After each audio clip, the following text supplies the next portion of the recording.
All right, there has been a call on social media for protests on the 19th June 2024, and we'll be looking into the implications for national security and development as we discuss security matters. Well, in the studios, as already informed you by Fabian, we've just been joined by the Minister of Internal Affairs, who is retired Major General David Taluva in the studio. Good morning.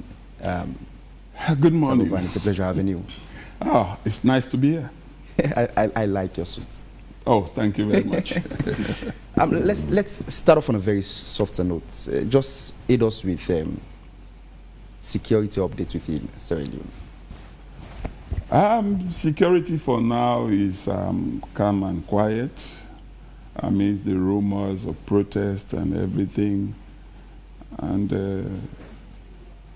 we have our plan in place to protect the integrity of the nation, protect the people and their achievements. You know, we are on top of situation. How vigilant is the security sector as we speak, taking into cognizance the lot of ECOWAS that we've seen of recent in Sierra Leone, more so when it comes to attacks and counterattacks from wherever it was coming from? Well, to tell you the truth, we have one of the best security forces in Africa. We have one of the best militaries in Africa. We have one of the best police service in Africa. And we have ONS also doing great. And visibly, you can see a lot of security patrols. You can see people training. You can see the army putting itself together. Actually, it's not for the protest, because as far as we are concerned, we just heard about the protest. We've not got any letter from the police to say somebody is planning a protest or somebody have written a letter. People have written a letter to us to say we want to protest and things like that. So as far as we're concerned, we're only doing our normal security training, our normal patrols and everything, and we are prepared for any eventualities. You say we have the best security apparatus within the country. One of the best. One of the best. What makes us one of the best? In terms of training, in terms of discipline. You see what happened on the 26th of November 2023. Well, that one, in any society, you must have the bad ones. Like some of these guys who joined the assailants to attack the city of Freetown, you know, opened the arms store, they're now standing trials. These are just the bad ones. But we also have the good ones, which are in the majority. Now, if you check our army, we have people who have made names, like myself sitting here. I've won 3 battle honors to my credit. Not only in Sierra Leone, but internationally. And we have other officers as well with such achievements. And these are people the country is very proud of. We will say, okay, what happened on the 26th of November was a surprise. Although there is nothing like surprise when it comes to security, because security is 24/7 alertness. But let's have that. Let's take that as a surprise. But this time around, nobody is going to surprise us. We will deal precisely with any situation that may come up. Retired Major General Taluva, what we've seen before President Bio and during President Bio's administration, well, fact is he has a military background. So you would assume him, particularly with a military background, would have the fullest support and backing from the military. You would least expect that it would be during his administration that we would have this number of failed attempted coups. But it has still happened, even though he's got a military background. What's going on in the army? Why are some army men fighting against one of their own? Like I said, these are one of the issues. It's happening everywhere. You know, you must have bad eggs. Sometimes I would say to have bad eggs is one thing, but sometimes you need to clear the end that lays the bad egg. You know, we have bad soldiers in any society, like even in journalism where you belong. You have bad journalists, you have the good ones. You know, they are bad soldiers, they are bad police, they are bad politicians, they are bad everywhere. You must have the bad ones, and then you must have the good ones. You have people that you will never satisfy at all. No matter what effort you make to satisfy them, you will never satisfy them. So these are all over. Some people, because of tribal sentiments or because of political affiliations, they may want to side with certain things, which is not called for. As a military man or generally as a security man, you have to serve the government of the day. Whether your brother is in opposition or your whoever, your tribe and these things, those things will come to play when it comes to actually servicing your oath.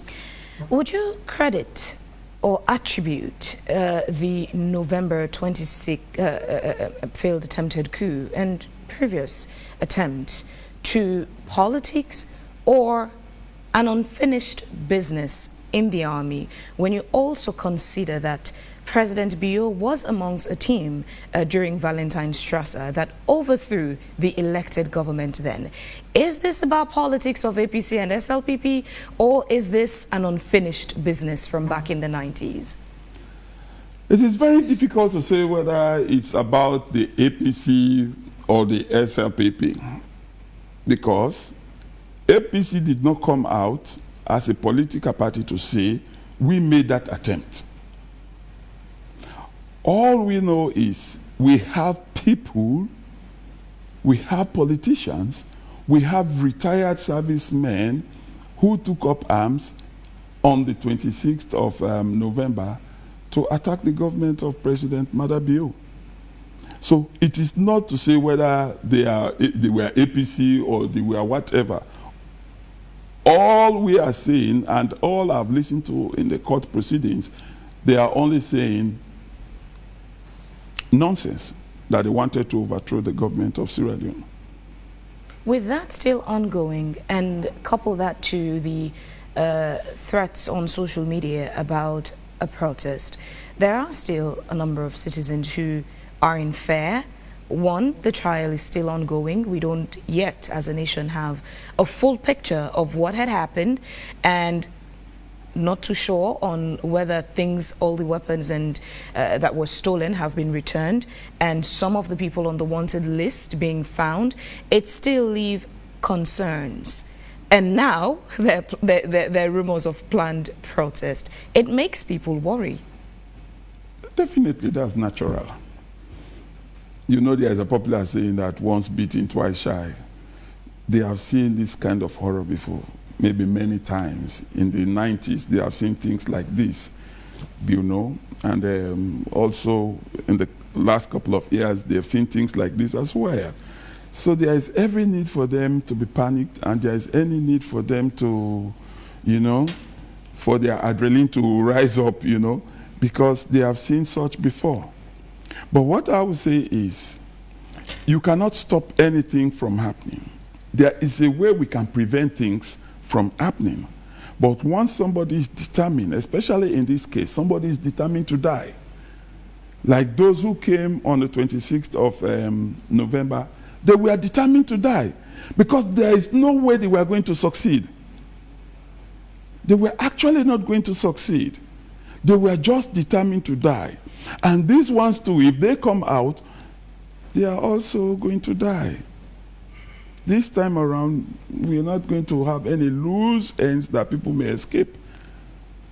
We are making sure that we seal the entire Freetown, that there will be no escape route for anyone. But Taluva, many will say the incidents then depicts the fragile state of our national security sector, Taluva. I don't want you to bank on that. Take, for example, you expect a soldier at the ammunition dump to guard the ammunition dump. That is constitutional, right? You will not say, I don't trust you, I will not allow you to guard the ammunition dump. And in your duty, you renege in that responsibility, and then you allow people to break into the arms store. They took away arms and ammunition, And some of the men in uniform aided them. They conspired with them. So how would you say the government actually is paying people to do their job? Like the guy who opened the ammunition store, he was doing his job. That's his job he was paid for. Nobody was expecting him to actually break into the store and took arms. What he did. Does that mean you will not allow other officers as well to man the ammunition store? You must have confidence in people. You must say, okay, these are the bad ones. Let me put them aside. But let me now have new ones. And I'm sure the Republic of Sierra Leone Armed Forces must have realized their mistake, and they are putting measures in place to correct that mistake. I have been reporting for the army for quite a while. And in the army, what I know about the soldiers is they like morale. Yeah. One expects. Was it as a result of a semblance of demotivation that would have led to such an ugly incident within the country? I mean, within the army? Well, I cannot say that, because I left the army about 4 or 5 years ago, maybe about 4 years ago. So I will not say maybe they are demotivated. But no matter your condition, you took oath. You were under oath to serve your nation. If maybe you are dissatisfied with the condition of the job, you could retire. You could ask for early retirement and retire. There is no need for you to cause the lives of other people because of your demotivation or whatever. I don't know how you may look at it. But morally, it's wrong. Legally, it's wrong. No matter how you look at it, it's very, very wrong. You serve the nation. You serve the people of this country. You don't go into their own hard-earned cash. The weapons they're using, these are taxpayers' money. If you allow any Sierra Leonean to die unlawfully with that weapon, you know, it's against your oath. You don't do that. How deep-rooted is political interference within the security sector as we speak? It's difficult for me to say right now, because politics is everywhere. And the major problem in Sierra Leone is politics. You know, there are two ways people look at politics.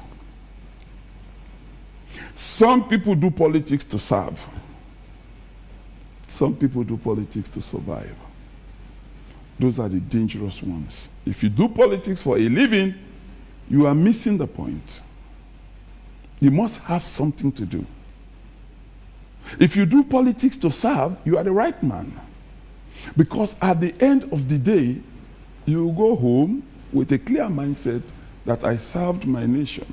But if you do politics to survive, or if you do politics for a living, by the time you are out of power, you become disgruntled. And you start to create problems for the nation. Because for you, it's a way of life.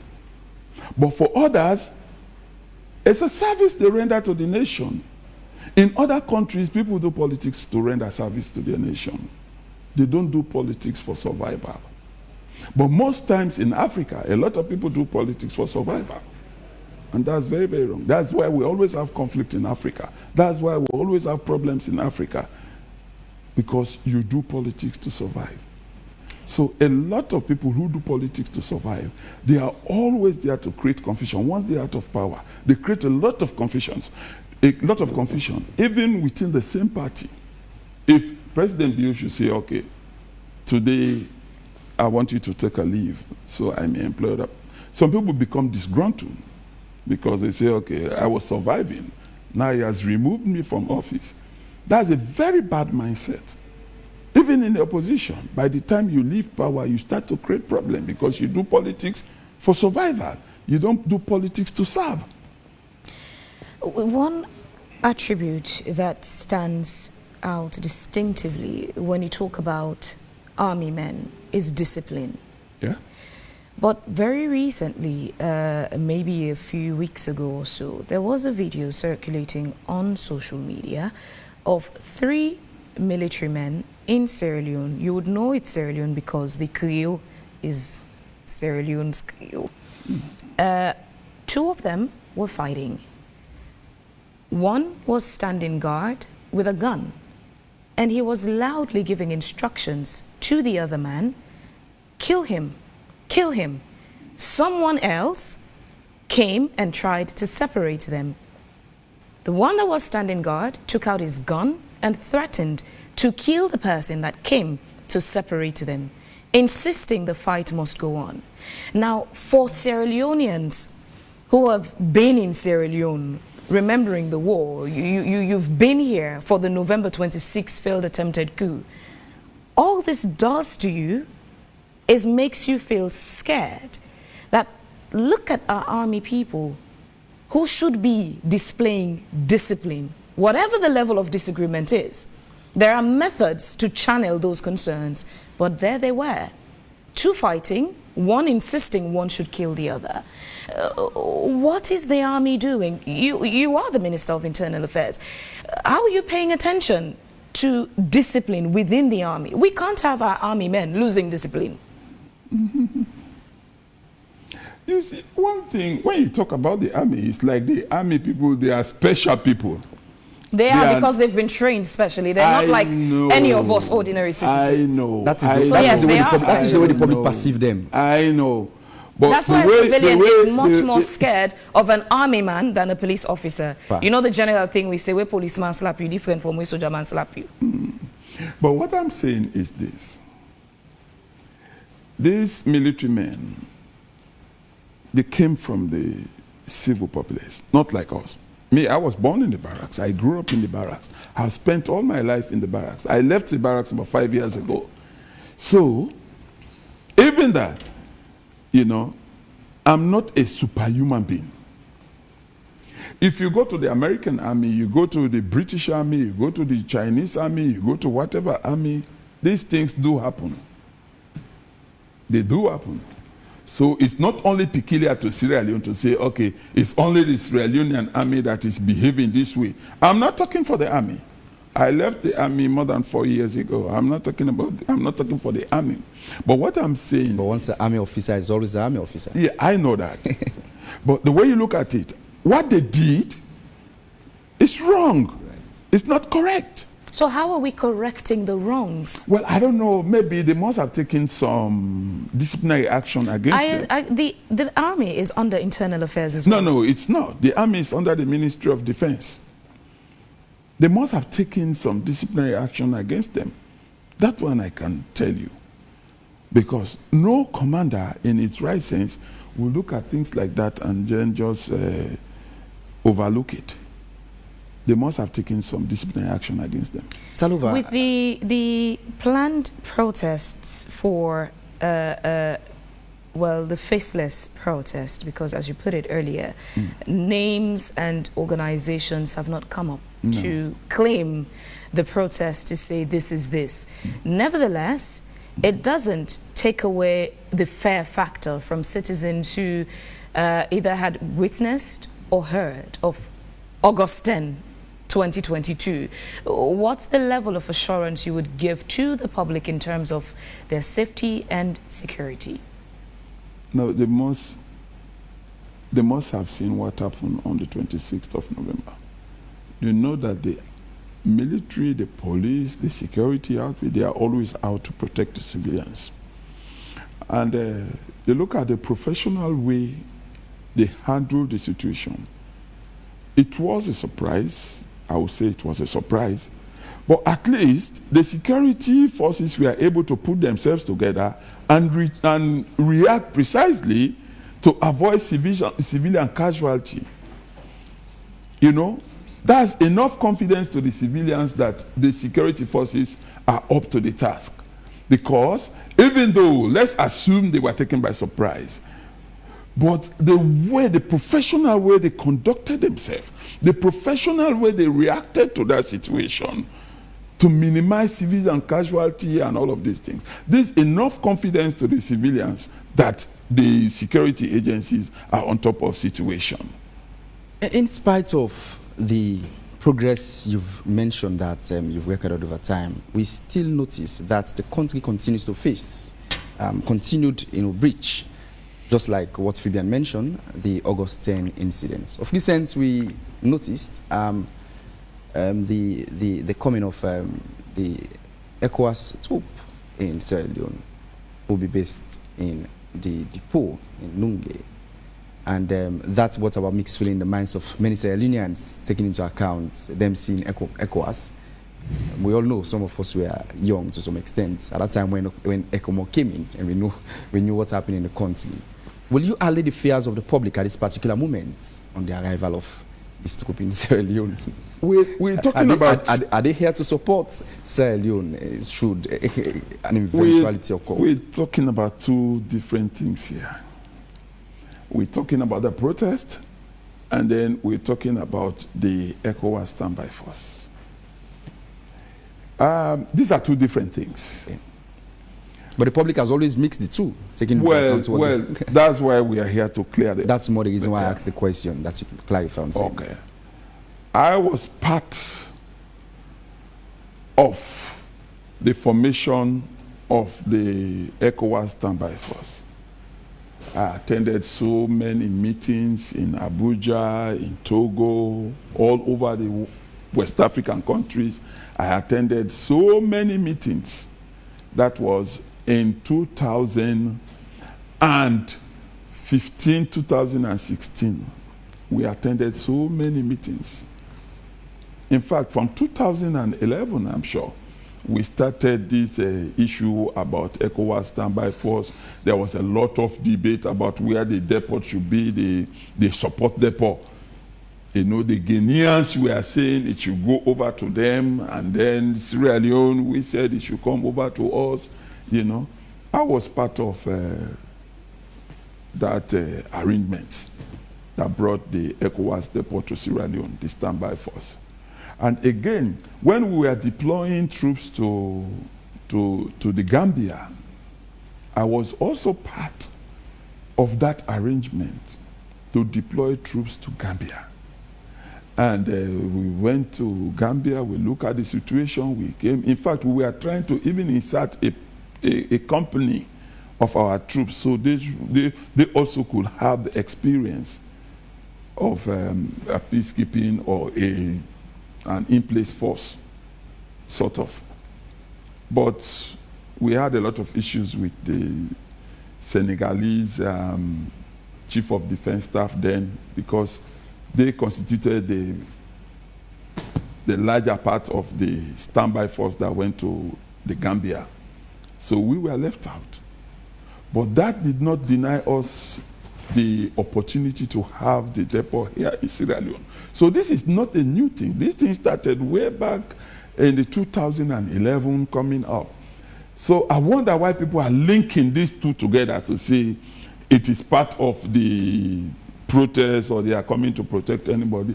This is an arrangement that has been going on for the past 10 years. It has nothing to do with the Sierra Leone security. The purpose of that standby force is to aid countries in security turmoil or in security problems, like we did in Guinea-Bissau, like we did in the Gambia. But it's not there to say they are coming to solve Sierra Leonean problems. We have competent security force to take care of our security situation. So this issue about panicking that the ECOWAS is coming, they are on their own. Let us don't mix them up with what we are going through right now. I suppose it has an economic benefit on Sierra Leone. Is that the case? I don't understand what you mean by economic benefit. It could be in form of finance. Say they are staying in Sierra Leone. Could it if they stay in Sierra Leone, definitely it would have some economic benefit. Let's say if they want to have their depot here, maybe they want to supply troops in the Gambia. They say, okay, why don't we look in Sierra Leone and get fish or look at foodstuff for the troops in the Gambia? You know, that will allow them to get some foodstuff, to get fish, pepper, and whatever, so they can support the other troops in the Gambia. or elsewhere. So it brings economic benefit anyway. Now let's talk on crime, because you are the Minister of Internal Affairs and you monitor the police directly. How high is the level of crime in Sierra Leone as we speak? We monitor crime rate not only in Sierra Leone, because we do comparative studies with global issues and everything. The kind of crime we commit in Sierra Leone is not the kind of crime somebody will commit in Guinea or Nigeria, or let's say for Nigeria, for example, they kidnap people. But in Sierra Leone, we don't kidnap people. Maybe we have some few miscreants that go around, they cause trouble for people, maybe they steal from people and things like that. But to say we have major crimes like other countries, like Nigeria, they kidnap people like Phoebe and here, somebody will kidnap her and ask for a ransom of 2 billion yuans. But if you kidnap somebody in Sierra Leone and ask for a ransom of 2 billion yuans, of course, they will just tell you, keep her there, just give us the change. You see? So crime, we have certain crime that Nigeria will commit, Sierra Leone will not commit that same kind of crime. We have crimes in America, for example, they are very quick to gun down people. We will not have that kind of crime in Sierra Leone. The crimes we have in Sierra Leone, most times they are just youthful exuberance. People go around, they commit crime to people, they abuse people, they steal from people.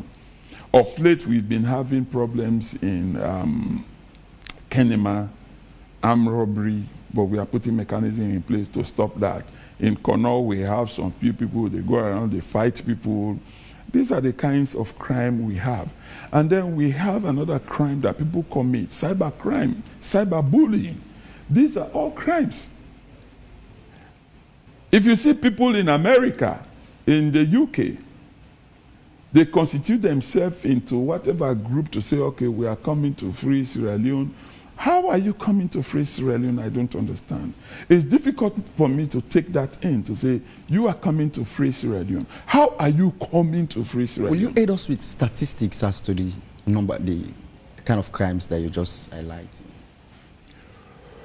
Well, for now, I don't have that off air. I wish you would give me some time. I'll give you, if I check my office, I'll give you the crime statistics in Sierra Leone. All right. With that said, we do have comments on our Facebook page we'd like to read out for your response. I'll start off with Ronald George Stone, who says, you have one of the best army in Africa? I beg to differ, sir. There's a part of Sierra Leone under the Guinean forces, and the army has a mandate in protecting its borders, and the army isn't even making its presence in Yenga. What do you call that when a national army cannot protect its borders and its people? As for discipline, maybe you need to check on social media the behavior of presidential guards. Maybe you'll rephrase your statement. Usman Prince Suleiman Kavani says, what modalities have you put in place for the National Army and ECOWAS to work together in deterrence of any security breach? Eddie Grant says, General Taluva, don't be forced to spill security details on air. Be professional. Ronald George Stone says, you have one of the best army in Africa. I beg to differ. Was that the best you get? But let me just give them this one. It says, you have one of the best army in Africa. I beg to differ. Sir, they are a part of Sierra Leone under the Guinean force. Yes, that's the one I read. Okay. Usman Prince Kavani says, do you think the military is divided like it has happened before, such as West Side Boys and the National Loyal Military Men? Ronald Georgeston again says, the Guineans have occupied Yenga for more than 20 years. 20 years, my friend. Where has any diplomatic talk taken place? Let's be honest with the facts. Our army hasn't got the capability in making the occupying troops retreat, but can use force on its people, which is a shame, because the police are there for the citizens, not the army. Yet, soldiers take the role of the police when they should be protecting our borders, my friend. Continue.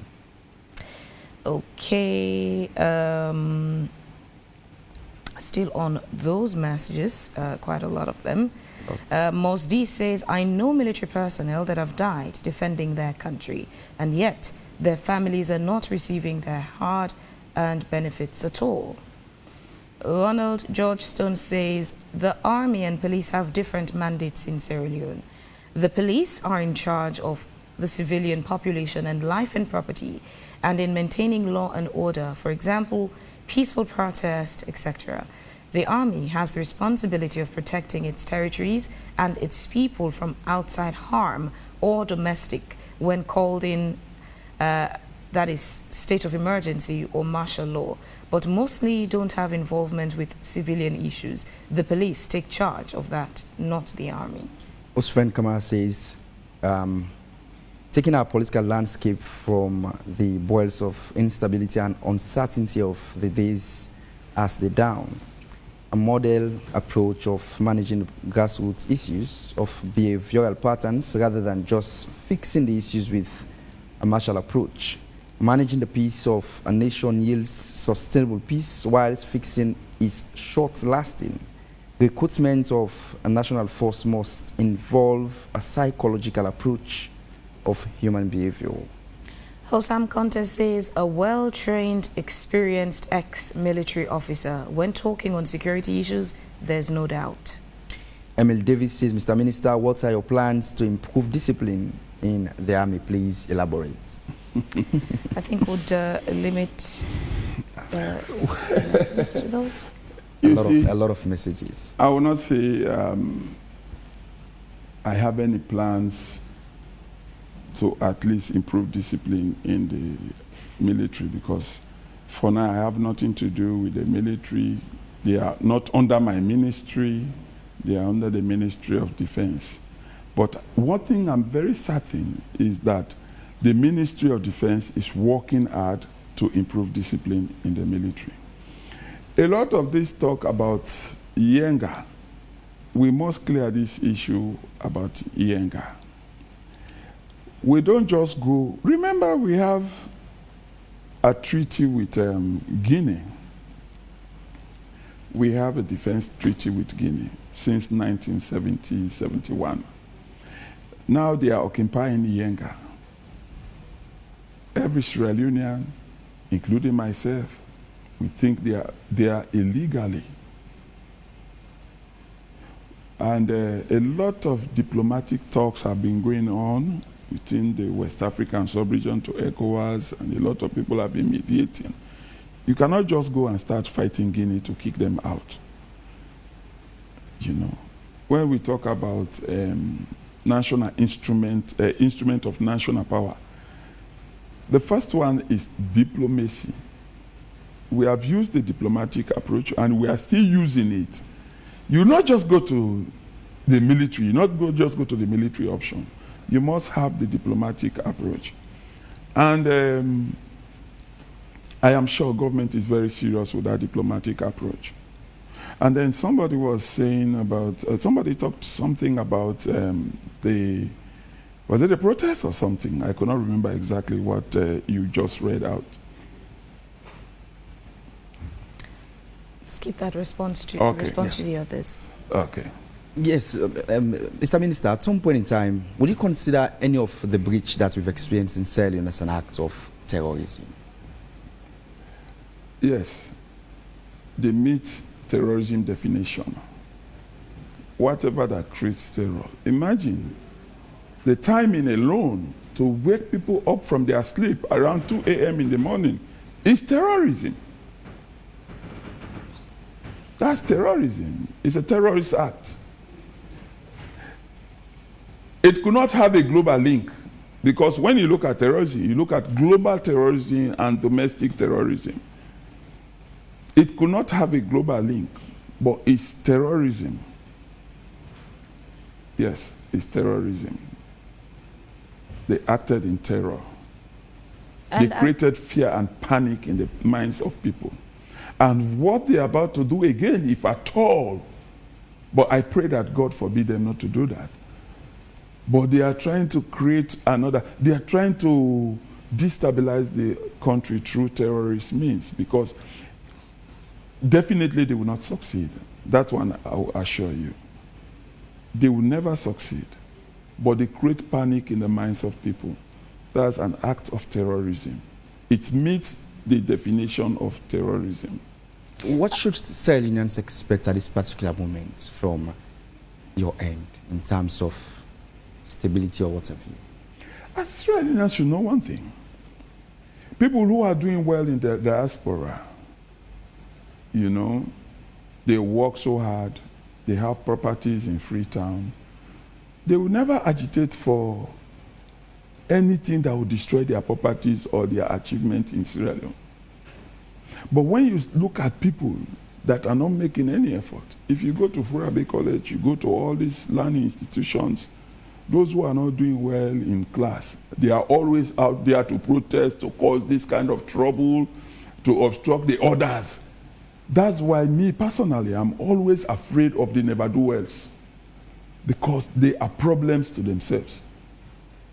Most of these people agitating, we are coming to liberate Sierra Leone, we are coming to fight, we are coming to kick out the government. If you look at them and then you consider what they have in Sierra Leone, they have nothing at stake in Sierra Leone.